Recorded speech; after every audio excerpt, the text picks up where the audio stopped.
morning, Sunrisers. I'm Dr. Karen Emerson, and today I have with me one of my awesome friends and clients. This is Miss Angela Wiggins, and the baby she's holding is basically a miracle story.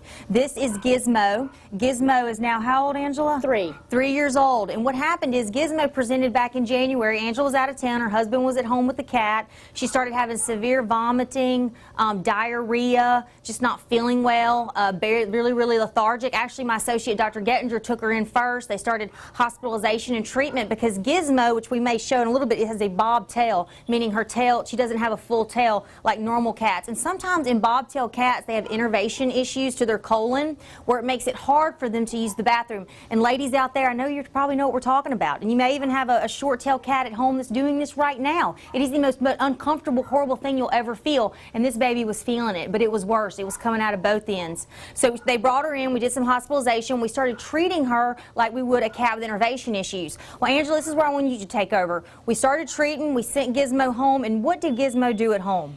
Well, she just would never, she kept going back. It was like she would never get better, never get better. She would be better for a little while. I know after you did the enema, it helped her, but something was wrong, and we just couldn't figure out what. Yeah, and so we did some more diagnostic tests. We did x-rays. It looked like the gut was moving. So the day of the decision, and when I'm talking about the decision, that was our decision on Gizmo's quality of life.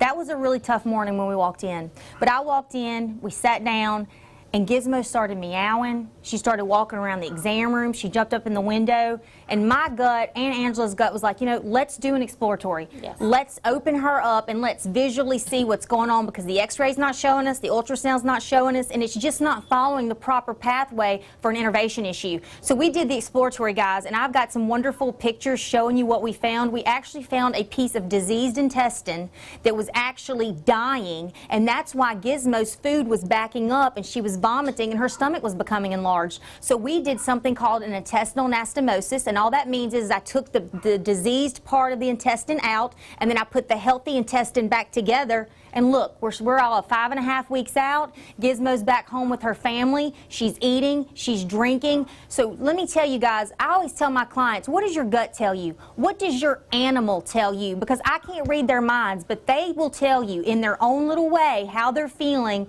and if it's time. And I'm so glad that day that Angela and I trusted our gut and trusted Gizmo and made that decision, because that's why Gizmo's here with us today. That's right. And if you have an animal that's waxing and waning and you're just not unsure of and you need help, give us a call. I promise your pets will thank you.